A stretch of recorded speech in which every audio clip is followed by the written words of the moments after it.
Olá, pessoal. Vamos dar início aqui então à nossa penúltima aula no período de outono, né? E nós vamos tratar aqui um pouco a respeito de dimensionamento de pulverizadores, ok?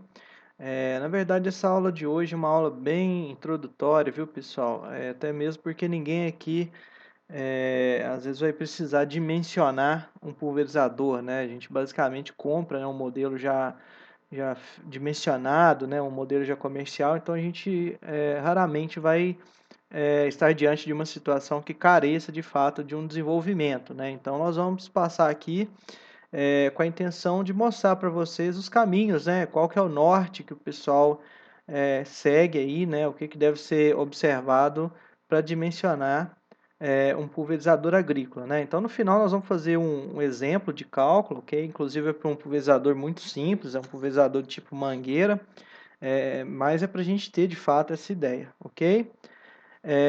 Então aqui nessa aula está dividida nesses seguintes tópicos, né? Nós vamos fazer uma breve introdução, que vou ficar pouco tempo na introdução, inclusive. Vamos falar aqui o ponto-chave da aula, que é a questão das bombas hidráulicas, né? Que de fato é o que a gente tem por principal resultado no final do dimensionamento, ok? Vamos falar um pouco a respeito de demanda de vazão e demanda de agitação também, ok? Desculpa, demanda de vazão para agitação hidráulica e demanda de energia para agitação mecânica e finalizar com um exemplo, ok? Bom, pessoal, como eu já mencionei, né, eu não vou ficar muito tempo aqui na introdução, porque é, pelo fato de todas as aulas terem sido gravadas, né, e disponibilizadas para vocês no PVA-NET, eu não vou ficar gastando tempo, né, nessas contextualizações que são costumeiras no caso do ensino presencial, né? Então, no ensino presencial a gente costuma, vamos só dar uma revisãozinha, né, pessoal? Aqui eu já vou passar um pouquinho mais rápido, certo? E é basicamente aquela questão, né, que nós trabalhamos lá na parte de atomização hidráulica. O que que é preciso, né? O quanto de energia, o quanto de velocidade é necessário para que a gente produza aí, né, a atomização, né? Então nós analisamos aí, né, o comportamento, fizemos uns cálculos aí de qual que é a velocidade mínima, né, para que ocorra a atomização. Inclusive foi questão de prova já. Todo mundo está ciente, né? Lá do modelo, todo mundo se lembra dessa equação que foi mostrada para nós aí, né? Que a velocidade para atomização ela é dependente da tensão superficial, dependente da viscosidade dinâmica do líquido, né? Dependendo também da densidade e do diâmetro do orifício atomizador, né? Então, esses quatro fatores aí são os que apresentam, né, o efeito principal na questão da velocidade mínima para que ocorra a atomização, né?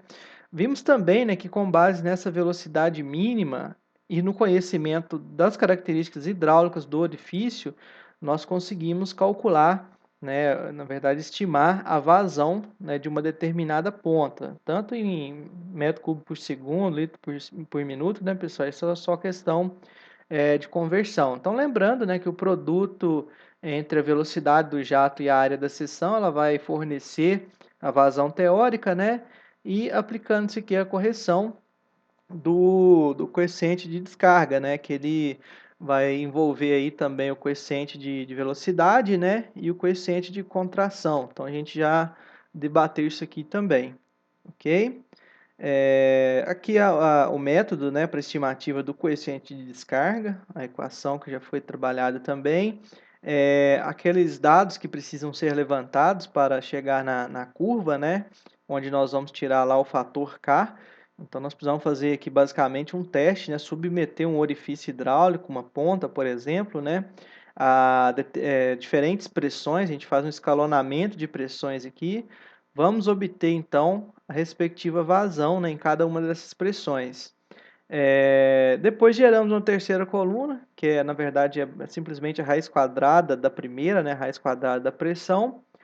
E depois nós vamos gerar aquele gráfico, né, o famoso gráfico aí que a gente já conhece também, né, que seria a vazão em função da raiz quadrada da pressão. Então, o coeficiente angular dessa equação, né, é uma equação do tipo ax mais b, uma equação de primeiro grau. Então, o coeficiente aqui angular, ele será para nós aí a constante da equação, né? Que a gente quer determinar aí lá no cálculo do coeficiente de descarga. Beleza, pessoal?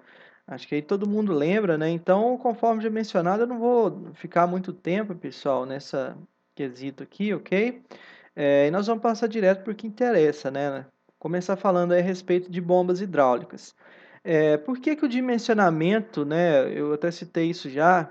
O principal produto, né? O principal resultado do dimensionamento, nós vamos pensar em termos de bomba, né? Qual bomba será necessária para acionar um determinado pulverizador? Quanto que aquela bomba precisa de potência, né, para ser acionada? Então, nós vamos chegar mais ou menos nesse tipo de resposta aí no final, ok? Lembrando que é uma aula introdutória, né, pessoal? Isso aqui é um assunto que, se a gente for desmembrar, ele demanda bem mais tempo aí de nós todos, né? Mas o princípio que está por trás aqui, já vou adiantar que é a irrigação, né? Todos aqui que já fizeram hidráulica lá vão entender bem aí de onde que vem esses conceitos. Então, pessoal, aqui nesse item eu vou mostrar algumas bombas, né? Que podem ser utilizadas nos pulverizadores. A gente já mencionou isso aqui, né? Mas eu vou exemplificar melhor. Essa primeira aqui, pessoal, é uma bomba de rolete. Aqui tem toda uma vista explodida, né? Da bomba, ela está inclusive muito detalhada, né? Tem rolamento, anel, retentor, aqui está o eixo da bomba, aqui está o rotor, né? Isso aqui são os que a gente chama de rolete, ó. Então são elementos cilíndricos, né? Que ficam alojados aqui dentro desse rotor, ó. Então esse rotor ele tem, né, uma cavidade aqui que é justamente para atender a essa função, né? Aqui a tampa da bomba, né, da carcaça, e vão aqui os devidos retentores, né, e tudo. Mas eu gostaria de chamar a atenção para vocês para essas duas saídas aqui, na verdade, uma entrada e uma saída de líquido, ok? Então aqui eu tenho um local, né, para conectar uma mangueira, uma tubulação, e daqui eu tenho outra tubulação, né? Então aqui vem o produto do tanque, né, a cauda, por exemplo, né, ou o líquido a ser bombeado, e do outro lado ele vai sair, né, já sob pressão e vazão coordenadas pela bomba, né? Vamos para uma vista um pouco mais simplória, pessoal, desse conjunto, né? E aqui nós conseguimos ver justamente isso, né? Nós temos aqui a entrada, né, do lado esquerdo e a saída aqui do lado direito, ok? Como que essa bomba funciona, pessoal? Essa bomba, ela trabalha dentro de uma cavidade, né, também cilíndrica, ok?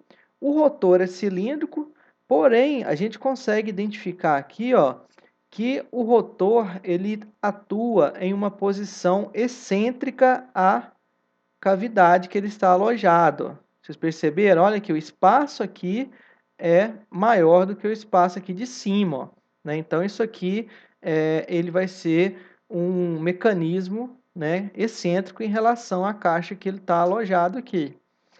E o que vai acontecer? Cada um desses rotores aqui, né, desses roletes, eles são fixados aqui geralmente por uma mola, né? Então uma mola empurra ele sempre, né, para a parte externa.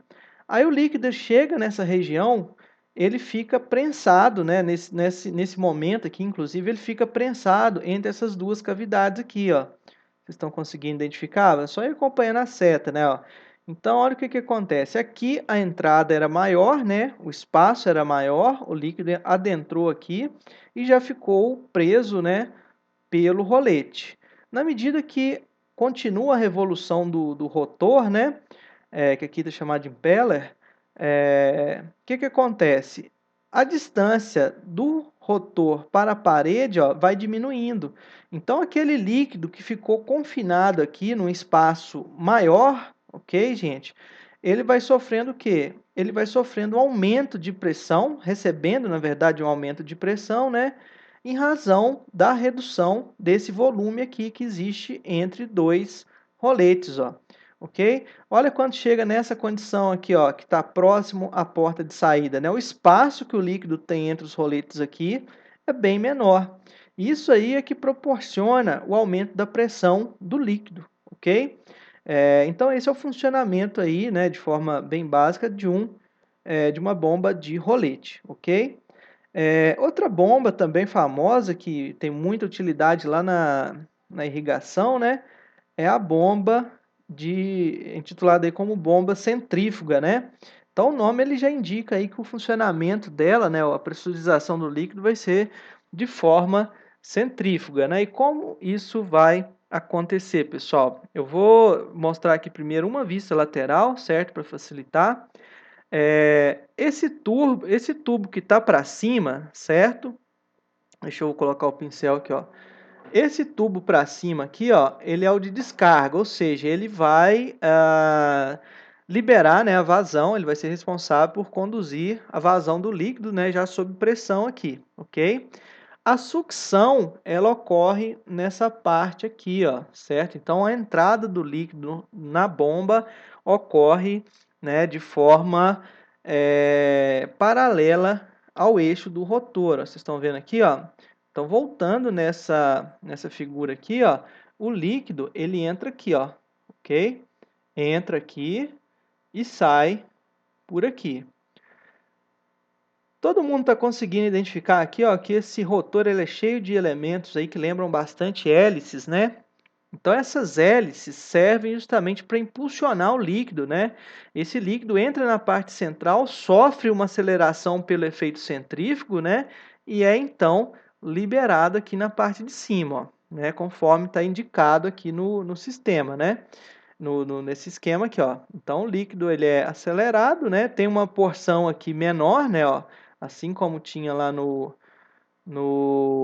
outro sistema que nós acabamos de ver, né? Então esse líquido sai aqui por cima, beleza? Então é uma bomba que dentre os pulverizadores aí, se vocês às vezes identificarem essa bomba centrífuga, é uma bomba que geralmente ela está associada aí a situações que exigem menos pressão, viu, pessoal? Eu estou falando aí talvez de um pulverizador pneumático, ok? Onde que nós temos necessidade apenas de fazer com que o líquido chegue até o bocal pneumático de atomização. Então, ele fica restrito, né, esse tipo de bomba, a essa situação, beleza? Agora, quando a gente já quer ter mais pressão, né, no pulverizador, pensando no equipamento hidráulico, por exemplo, nós vamos partir para a bomba de pistão, né? Essa bomba ela já foi mencionada aqui também, né, pessoal? O funcionamento básico dela. É lógico que está um esquema bem mais difícil de compreender, uma bomba de pistão rotativa, mas o funcionamento, né, a gente pode trazê-lo exemplificá-lo, na verdade, né, lá do motor de combustão interna. Então a gente coloca aqui, né, nós vamos ter um pistão que vai subir e descer, né, vai ter um movimento linear e alternativo aqui dentro do cilindro, né? E aqui nós teremos em cima duas válvulas, uma válvula de entrada do líquido e uma válvula de saída. Então acontece, né, igual acontece lá no motor. Quando é a fase da entrada da água, né, essa válvula aqui de descarga ela vai estar fechada. O pistão ele desce fazendo a admissão desse líquido aqui para dentro. Quando chega no curso final, né, no ponto morto superior, essa válvula aqui fecha a válvula de entrada e esse pistão começa a subir, né, pressurizando todo esse líquido, né? No momento em que se atinge a pressão necessária para o funcionamento da máquina, essa válvula aqui ela é aberta, né? Então esse líquido consegue ser expelido aí com uma pressão específica. É lógico, pessoal, que existe uma variação, né, de pressão nesse sistema aqui. Mas essas bombas, geralmente, né, em máquinas maiores, elas são compostas de 3, 4, 5, 6 pistões. Né? Isso equilibra, né, esses pulsos, né, de pressão que vão ocorrer no sistema. Ok? Então, essa é a bomba de pistão. Essa tabela aqui, pessoal, já mostrei para vocês em aulas anteriores. Né? É só aquela relação da pressão conseguida com cada tipo de bomba, né? Então nós temos aqui as três que nós mostramos, né? A bomba de pistão, né? A bomba de rolete, a bomba centrífuga, ok? Essa aqui essa última, pessoal, eu não mencionei, é uma bomba de engrenagem que ela tem utilização muito limitada para pulverizadores, ok? Então fica aí essa tabela de informação em termos aí de pressão e vazão obtida por cada tipo de bomba, beleza? Aqui um comparativo, né, novamente aí, também acho que já foi apresentado isso para vocês, né? Cada tipo de bomba, ela tem uma característica específica, pessoal. Esse comparativo aqui, ele está tratando aí, no caso, das bombas de rolete e das bombas centrífugas, né? Então, nós temos aqui a relação de vazão nesse eixo, ó, ok? No caso aqui é galões por minuto. E aqui embaixo a pressão em PSI. Né? Então, a gente consegue observar que uma bomba, por exemplo, de rolete, ela tem uma vazão, né, uma vazão muito uniforme, né, uma vazão que está num patamar aqui, né, mesmo em diferentes condições de pressão, certo? Então, isso pode ser interessante, né, às vezes dependendo de algum projeto, né, vamos pensar aí que esteja na faixa de 23 galões por minuto, né? Isso aí tá na faixa de 87 litros por minuto, né? Essa vazão. Então essa bomba ela consegue obter uma vazão até razoável, né? Dependendo da situação, em diferentes pressões, né? Isso pode ser interessante, né? Você mudar o tamanho de gota.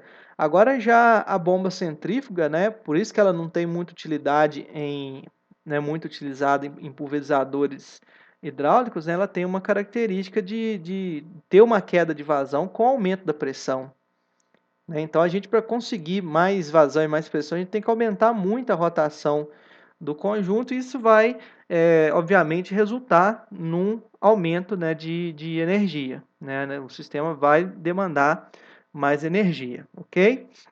Bom, pessoal, mas o que a gente quer chegar aqui, né, é nessa parte dos cálculos, né? Como dimensionar. Então, aqui tem uma equação que também já foi apresentada para vocês anteriormente, que é para calcular o número de Reynolds, né, o dimensional de Reynolds. Nós vamos entrar aqui tudo no sistema internacional, né, de unidades, excetuando isso aqui o líquido, né, que está em litros. O restante aqui é múltiplo ou submúltiplo de unidades do sistema internacional. Né, eu acho que esse 16 aqui é para converter para metro, mas vamos deixar quieto por enquanto aí, ok? Por que essa equação ela é mencionada aqui? Ela é mencionada pelo seguinte, pessoal, dependendo do valor do número de Reynolds, nós vamos traçar caminhos diferentes, ok?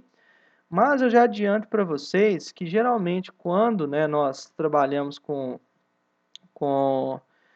sistemas aí, com pulverizadores que demandam mais pressão, né, e também uma vazão até relativamente boa, nós estamos falando de valores aí que correspondem ao regime turbulento, ok? Do número de Reynolds.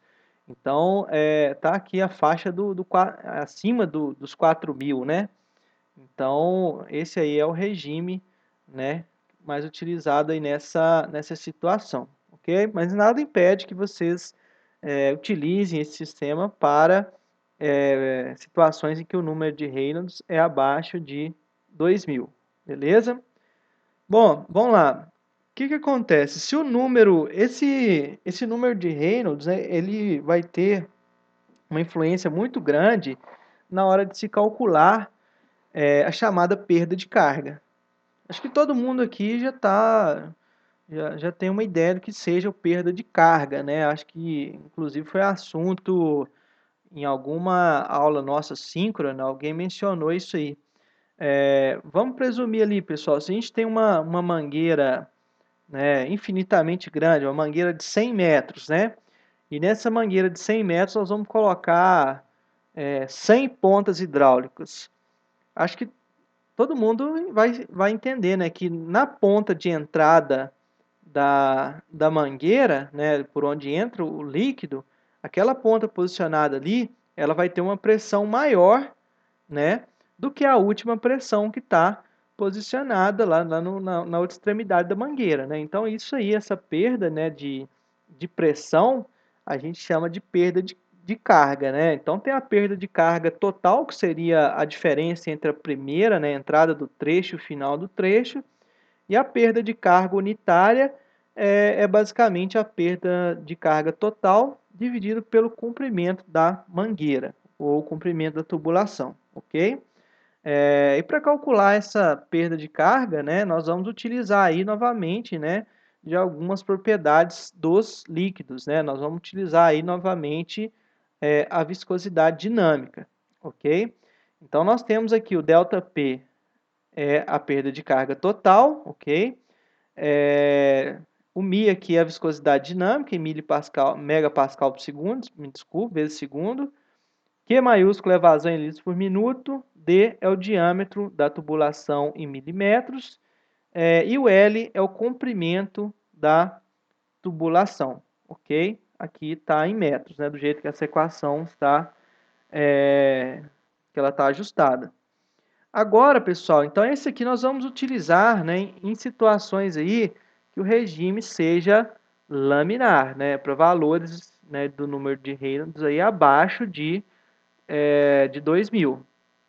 Quando esse valor for acima de 4.000, desculpe, né? Lembrando que entre 2.000 e 4.000 existe uma região ali, né, de transição que você não tem nenhum dos dois fluxos bem definidos. Já nessa próxima situação, né, que é quando se trata do regime turbulento, nós vamos utilizar esse modelo que está projetado aí para vocês. É um modelo um pouquinho mais complexo, inclusive vai levar em consideração aqui um outro parâmetro, que é a densidade, né? Então, além da viscosidade dinâmica, densidade do fluido, né, vai novamente precisar da vazão e aqui do diâmetro da tubulação, né? O ΔP e o L já são conhecidos aí do slide anterior, ok? E depois aqui, né, outro assunto que a gente está relacionado com as bombas hidráulicas é a potência que ela vai precisar para o seu acionamento. Então, essa equação aí permite estimar essa potência. O P maiúsculo aqui é a potência em quilowatts, o Q maiúsculo é a vazão total do sistema em litros por minuto, e esse P aqui é a pressão em quilopascal, certo? Então, entrando com essas unidades aí, nós vamos sair com o valor de potência em kilowatt. Aqui existe um fator eficiência mecânica da bomba, viu, pessoal? Geralmente isso aí está na faixa de 50% a 60%, ok? Mas é lógico que depende do tipo de bomba, ok? Beleza, então finalizada essa parte aí da pressão, nós temos uma coisa que é muito importante, que já foi também conversado aqui durante a disciplina, que é a necessidade de agitação de cauda, né? Então a cauda ela precisa ser agitada, principalmente aquelas que são, né, baseadas aí em substâncias que formam suspensões, né? Suspensões, emulsões, às vezes você precisa de ter uma agitação constante para conseguir uma homogeneidade da cauda, certo? A agitação ela pode ser feita de duas formas, ou uma agitação mecânica ou agitação hidráulica, ok? A agitação mecânica, pessoal, é o efeito mecânico, né, de um mecanismo girando dentro do tanque do pulverizador, né? Então, nós temos aqui um exemplo disso.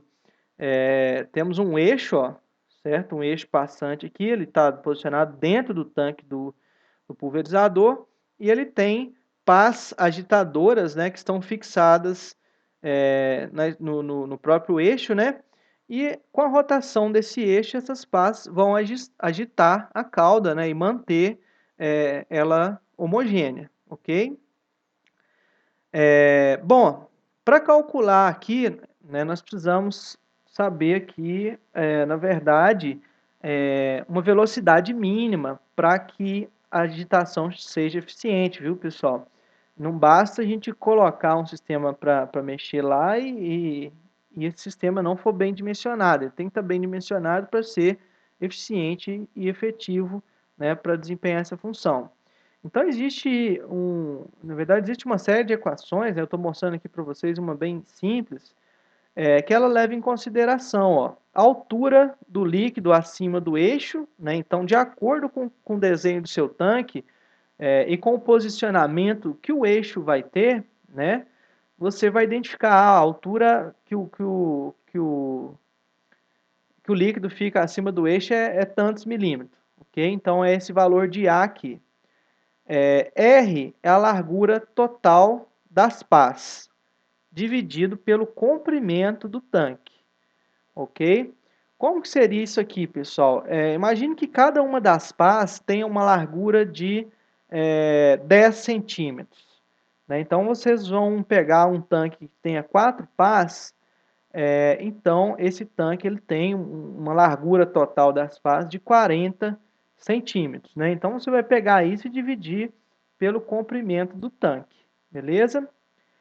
E esse valor, né, tanto a gente vê aqui que ele está elevado, né, o A ele está elevado a 0,422, o R está elevado a menos 0,531, o FE é um outro fator, né, que é o fator de agitação. Esse fator de agitação aqui, pessoal, nós vamos tê-lo não só para a questão de agitação mecânica, mas também para a hidráulica, viu? Então ele está aqui na primeira tabela.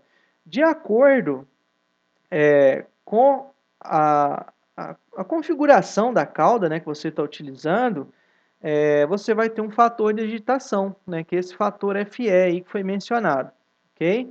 Então nós temos uma tabela aqui que eu peguei lá na verdade, adaptei lá do trabalho de Kepler, que ele trata o seguinte, né? Então nós temos aqui algumas misturas, né? Se eu tenho um produto que é uma situação que é 90% água e 10% de óleo, né? Uma calda baseada nisso aí. Então o fator de agitação é 0,89.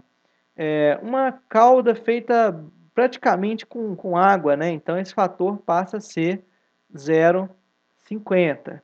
Né? Nós temos aqui algumas concentrações, essa tabela ela foi resumida, viu, pessoal? Mas de acordo com o produto, né, existe um coeficiente específico para essa agitação, ok? Então, conhecendo a velocidade mínima, né, na periferia das pás para que ocorra agitação, só ressaltando aqui, pessoal, não comentei, essa equação está ajustada para a velocidade periférica ser dada em metros por minuto, ok? Então, de posse dessa informação, nós precisamos calcular a potência para acionar esse eixo, ok? E, novamente, nós vamos aqui, né, para uma equação. Essa equação está aqui ajustada, né, 3,26 vezes 10 a menos 11, vezes R elevado a 0,582, né? O R, pessoal, é aquela relação, né? Razão da largura total das partes dividido pelo comprimento do tanque. E o S subíndice, isso aqui é um subíndice, né, pessoal? O S subíndice M, ele é basicamente aquela velocidade que foi calculada na equação anterior. Então, aqui nós teremos, né, um valor de metro por minuto, né? Assim como nós mostramos anteriormente. E aqui o comprimento do tanque, né? Chamado de L, ok? Então, substituindo os valores nessa equação, nós vamos encontrar, né, a potência para o acionamento das pás, ok? Então, essa equação ela é trabalhada dessa forma aí. Confesso para vocês que não vou pedir isso aqui em termos de avaliação. Por quê? Porque a agitação mecânica, gente, é uma agitação que ela é eficiente, ok? Ela vai conduzir, né, a formação de uma cauda homogênea, só que ela tem algumas desvantagens, né, no principal tipo de pulverizador que a gente conhece, né, que é o pulverizador hidráulico de barras. Qual que é um problema muito grande? Você tem um eixo que passa por dentro do tanque, né? Então a gente vai ter que contar nessas regiões aqui, ó, com um sistema de vedação muito eficiente, ok? E que carece de muita manutenção. Então, alguns pulverizadores que têm agitador mecânico, não raro você identifica a questão de vazamentos aqui nos mancais, ó, ok? Então, eles são mais complicados em razão disso, né?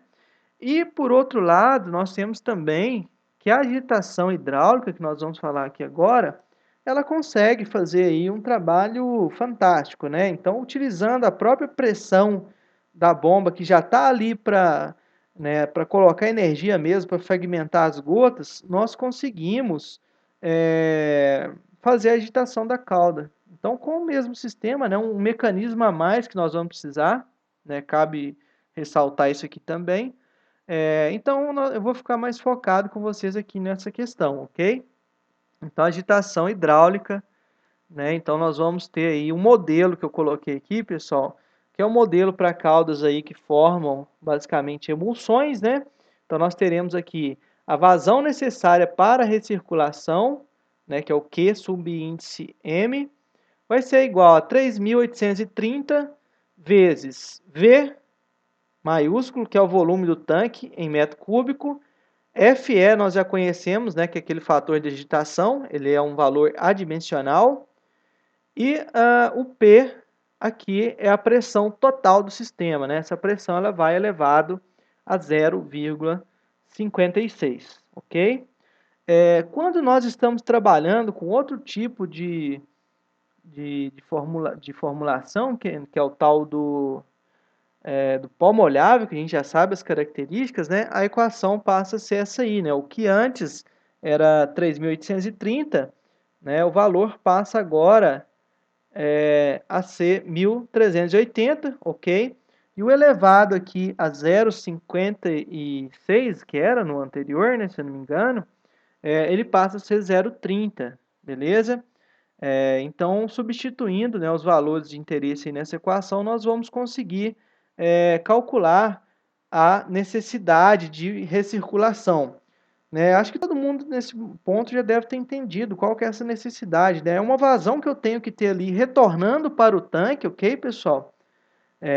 Para que ocorra a movimentação da cauda de forma satisfatória, né, para manter essa cauda homogênea, ok? Agora, pessoal, nós vamos passar aqui, né, para um exemplo bem tranquilo de fazer. Eu vou repassar para vocês aqui no Word, ok? Mas a situação é a seguinte, ó. Existe a necessidade aí, né, de calcular a potência para o acionamento de um pulverizador do tipo pistola. O que é esse pulverizador, pessoal?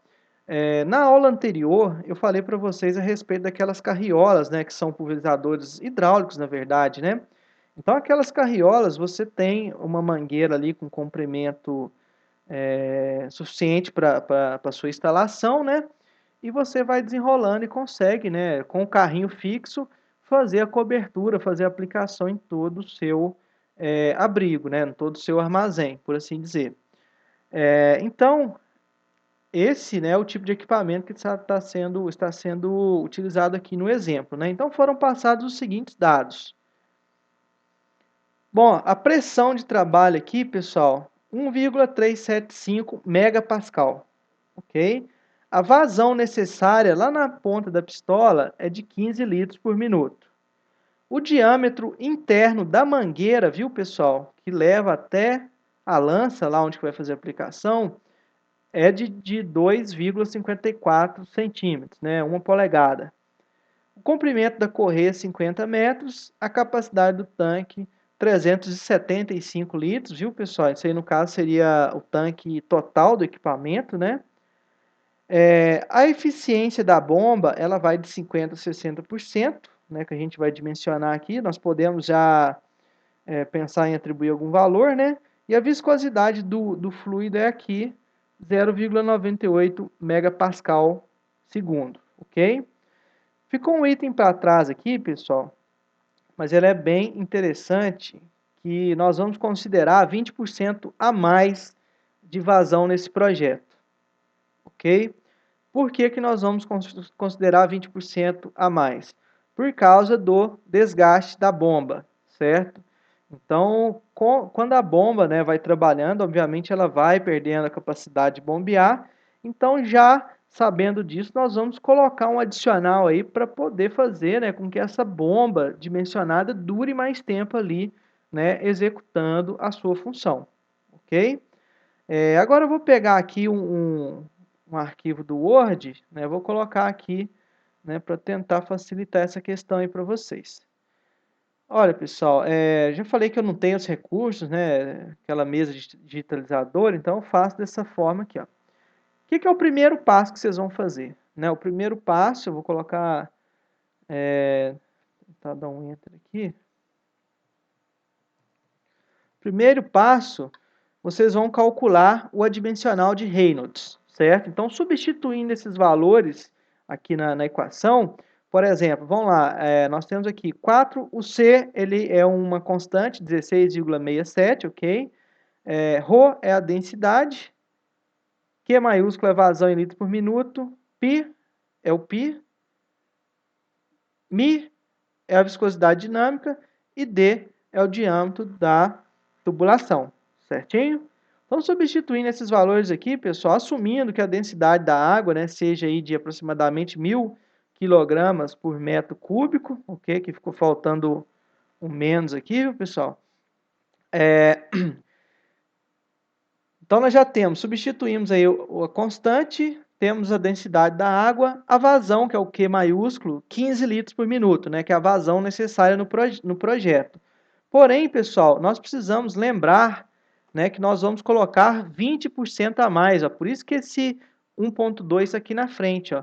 Então, esse 15 litros por minuto, ele vai passar a ser, na verdade, deixa eu calcular aqui, ele vai ser uma vazão de 18 litros por minuto. Então, nós vamos dimensionar o sistema para 18 litros por minuto.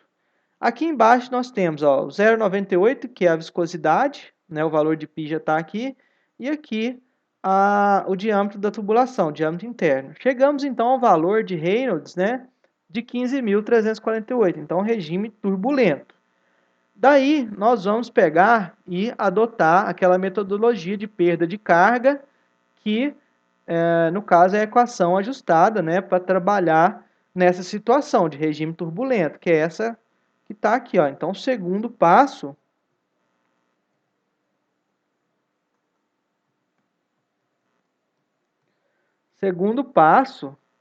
né, vai ser calcular a perda de carga existente no sistema.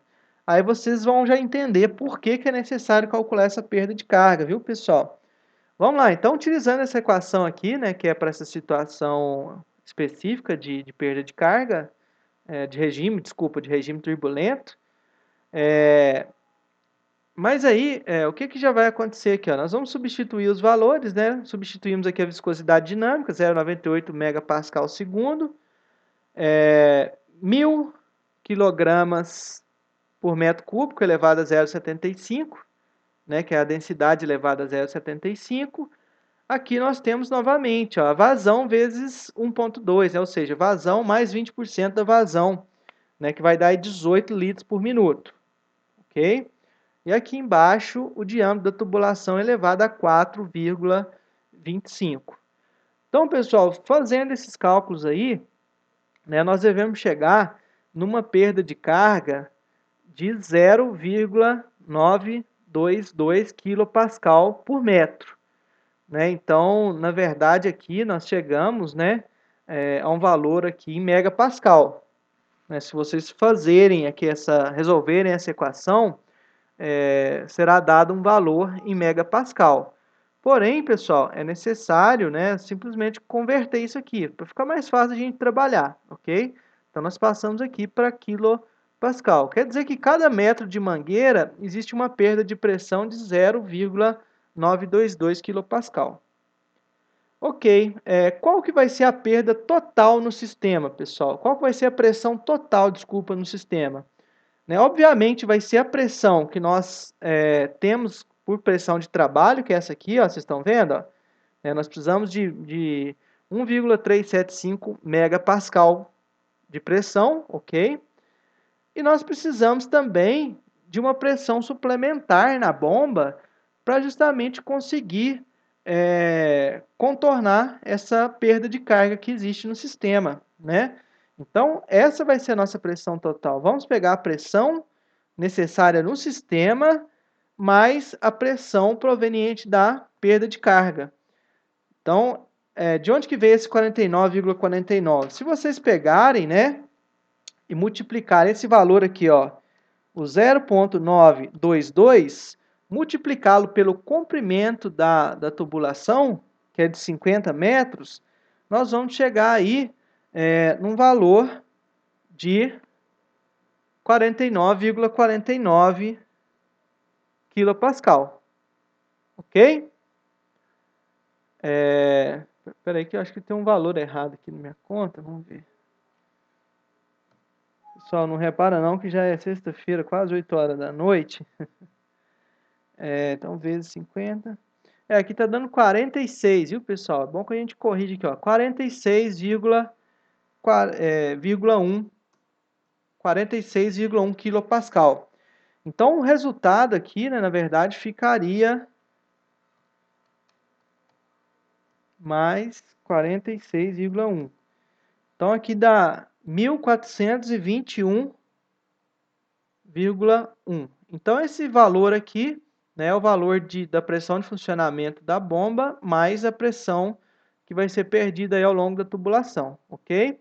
Por que esse valor ele é importante? Porque nós vamos entrar, né, com ele aqui no cálculo da vazão necessária para a recirculação. Então, esse aqui é o terceiro passo, beleza?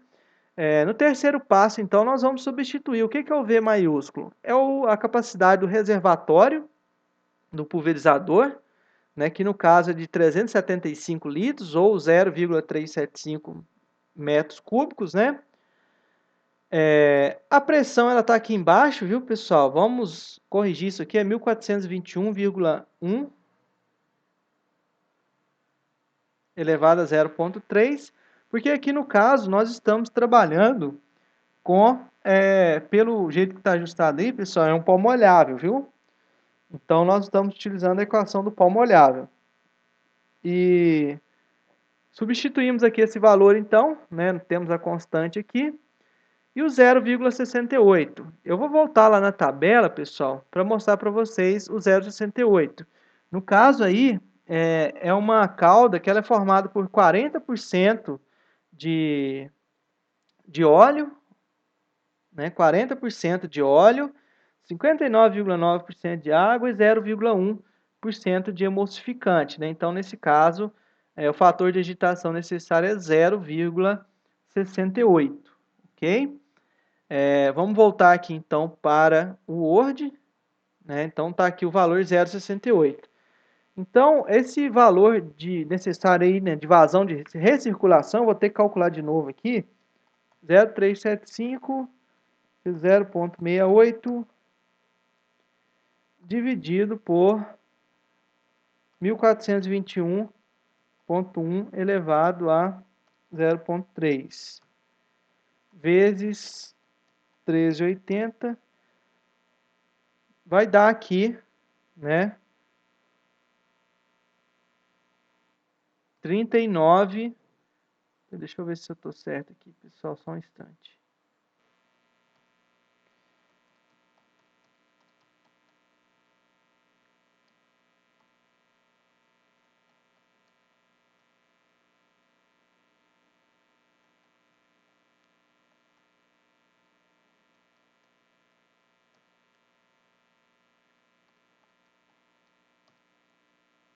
Então, o valor aqui de recirculação vai ser de 39,87 litros por minuto, né? Então, assumindo esses valores aí, se eu não tiver errado aqui para cima, 39,87 litros por minuto, ok? E o que vai acontecer, pessoal? Essa é a vazão necessária, né, para a recirculação, para você manter a calda sob agitação, né, para que ela fique homogênea. Aí, a vazão total do sistema vai ser, então, a vazão que você precisa lá na extremidade da ponta, né, que é 15 vezes 1,2, ok? Mais 39,87. Então, aqui nós teremos, ó, deixa eu substituir isso aqui, né, vazão ali de 39,87.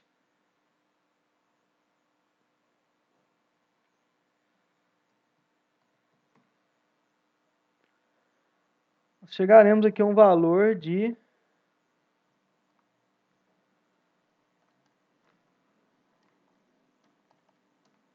57,87.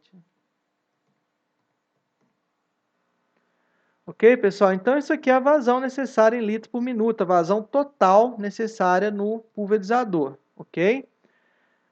Então, de posse da vazão e da pressão total necessária, né, nós vamos calcular a potência que é exigida no pulverizador, né, no caso na bomba, né, para fazer o acionamento da bomba hidráulica.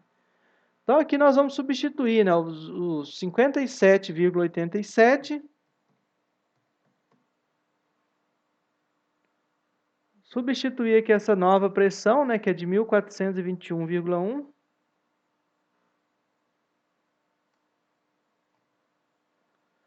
E aqui está sendo considerada uma eficiência de 50% na bomba, ok? Então, substituindo esses valores, 57,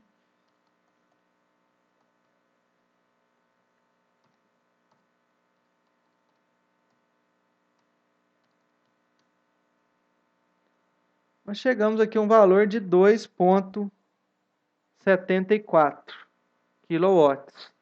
Então, essa é a potência necessária para fazer o acionamento do eixo da bomba, pessoal. Ok? Se eu não tiver errado nada aqui para cima, pessoal, vai ser essa a potência necessária aí. Ok? Então, eu peço para vocês aí, né, refazerem esse exemplo em casa, inclusive tentando identificar alguma falha que eu tenha cometido aqui. E se estiver tudo certinho, quem tiver dúvida, né, na sexta-feira que vem a gente complementa essa parte, né, igual a gente já tem feito aí ao longo desse período de outono, ok? Então é isso, pessoal. Eu agradeço a atenção de vocês, né, e até a nossa próxima videoaula.